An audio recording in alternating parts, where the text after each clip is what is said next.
You'll see it in the news: carbon extraction from the atmosphere and carbon capture into storage systems. It seems like the ultimate green solution. But here's some challenges. Hey, I'm Justin Hitt with Prosperity Homestead. The only zero energy method of carbon capture is planting trees, biomass, and grass. You can also divert CO2 emissions at the point of creation through greenhouses and that type of thing. But creating a facility to pull carbon out of the atmosphere and to concentrate it into storage is actually, from a energy audit perspective, creating carbon. Here's my point. When you measure carbon capture, so basically atmospheric carbon gets pulled out through scrubbers and then put into some kind of state where it can be stored, you've got to input energy for that. And there currently is not a method where you would input less energy than you consumed over the lifetime of that facility in order to capture a certain volume of carbon. Yet when you take a field or a tree system and you use a holistic agriculture or regenerative agriculture, you can actually grow massive amounts of biomass, grass, trees, and other life forms in a sense. A plant takes sun energy and turns it into carbon by interacting with the atmosphere. You can actually store a couple tons of carbon per acre each year. Now, people are doing this right now and actually getting carbon credits. So one of the reasons you might build a facility to pull carbon out of the atmosphere is because of the carbon credit system. You could demonstrate that you're pulling enough carbon out of the atmosphere in order to get credits. So you have an income stream from the carbon credit, but you also have an income stream from the carbon that you've captured either in a solid form or in a like a dry ice form. But both of those forms, to convert atmospheric carbon into actual carbon, is a very high energy process, where you can turn a tree into carbon, solid carbon, through a heating system of pyrolysis. You can also turn it into soil-based carbon by actually just letting the tree grow. Now, it is true that forests and tree systems absorb less carbon from the atmosphere, as trees tend to slow down their growth over time. So over the lifetime of a tree, yes, you're going to capture a lot of carbon, but over a short period of time, it's a very slow cycle. Where grasses and a lot of biomasses like sun hemp and other type of hemp products actually consume a large amount of carbon in a short period of time as they're fast-growing plants. This is very important to understand. So you're looking at your small farm, homestead, or estate, and you want to be more green, you want to be more energy efficient. If you're not tracking the whole life cycle of the product, you may actually fall into a trend or something that's getting a lot of publicity that's not actually green. Think about solar panels, for example. A solar panel actually has a lot of environmental waste to be produced. Once the solar panel is produced, it has a specific lifetime, maybe about a 25-year lifespan, before it has a degraded efficiency. And then when you are replacing your panels are actually toxic waste. You can't just grind them up and make new panels. It's actual toxic waste. So there's a special disposal associated with it. If you're comparing solar panels for your green energy consumption, you may actually benefit from a passive solar home that uses sun directly to heat or to cool. Now, you can cool by the sun angles and how the house is aligned with the sun. You can heat by the same concept and where you place windows. But you can also use that sun to directly heat hot water through a solar water heater. You can also use that sun so that you don't need to use lighting. So the sun comes in during the day, it brightens up your house, and you don't need to turn any lights on. You can also reduce your electrical consumption by the choices of appliances so that you wouldn't need solar panels in the first place. So from an energy audit perspective, you start from the beginning, the manufacturing of the device, and you work your way through the usable life of the device, and then you can compare options A versus options B. It is unclear to me why companies would invest energy into storing carbon anywhere except the point of emissions, because there's a counterpoint to every argument. There are technologies that can work as a carbon scrubber And so at the point of emissions, you can reduce the carbon output. Actually, in some countries, the CO2 output of a manufacturing facility will be bubbled through water to remove contaminants, and then that CO2 will be pumped into greenhouses, absorbed by plants, and significantly reduced. So it's reduced in two places. It's reduced in the bubbling through the water. It's reduced through scrubber systems, and then what remains is reduced by pumping it through agricultural facilities, like a large greenhouse. This actually improves plant growth because you can saturate the plant in carbon dioxide during their growing cycles, and you don't have to create or capture that carbon dioxide because it's a byproduct of an existing facility. So there it makes good sense. But to set up a scrubbing facility outside of a city, that would, I think Bill Gates had proposed that a couple times. It would suck basically vacuum the atmosphere and take the carbon out of the atmosphere. Nobody's doing that except for tax credits.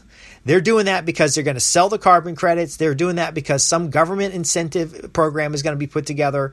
And ultimately, it will not function as well as it's thought. Wind turbines, for example, have a massive disposal problem.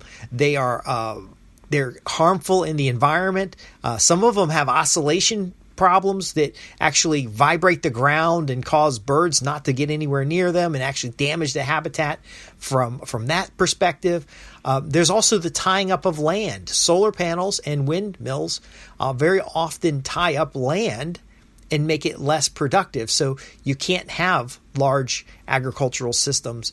A biomass system or a system that's producing hay or straw can actually be feeding another ecosystem. It could be used in habitat restoration.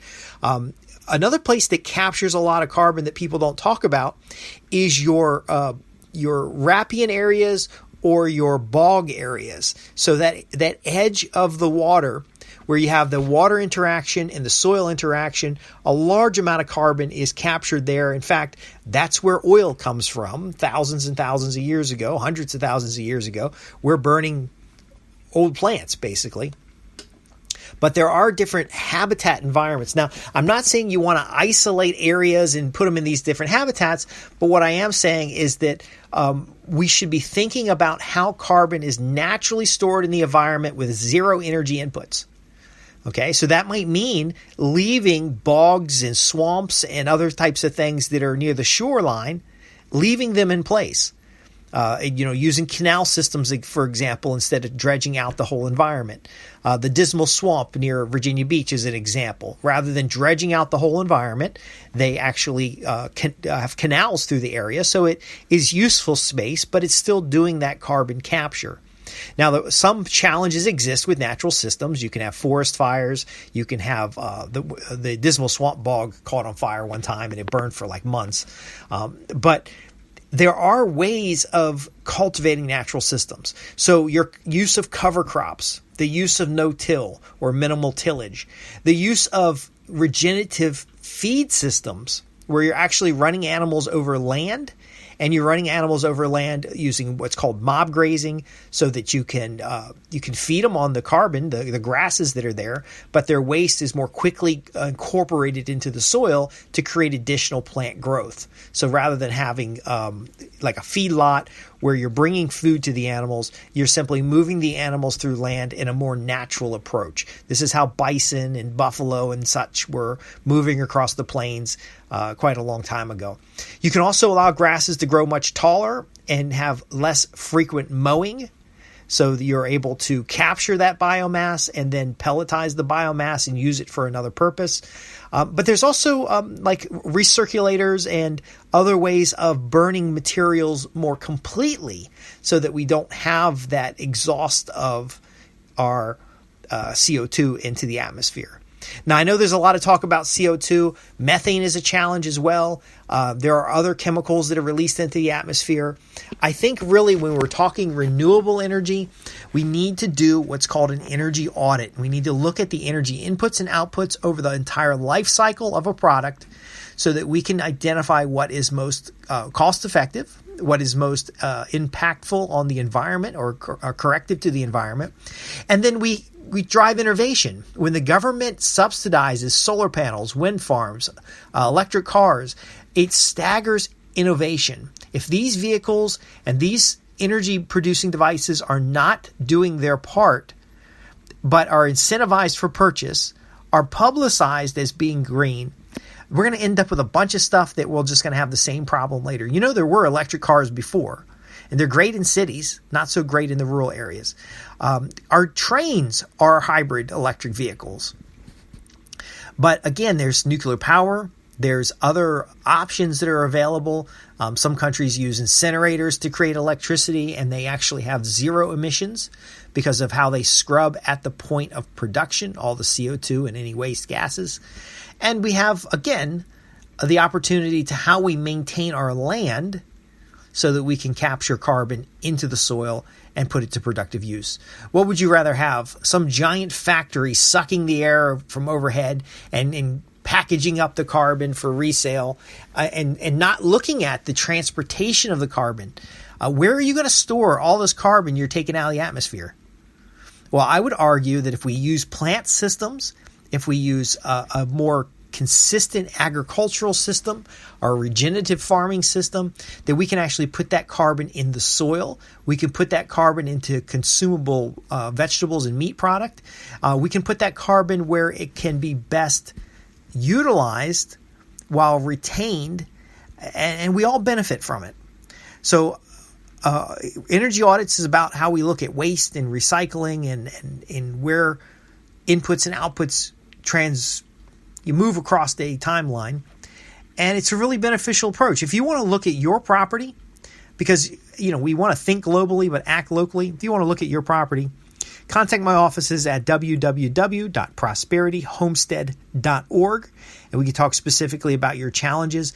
We did mention methane slightly. Biodigestion is an excellent method to make a flammable methane gas that can be used for energy production. And all of these models are readily available. It's not clear to me why these big factories are being built to transform atmospheric carbon into soil. It's kind of like they're reinventing.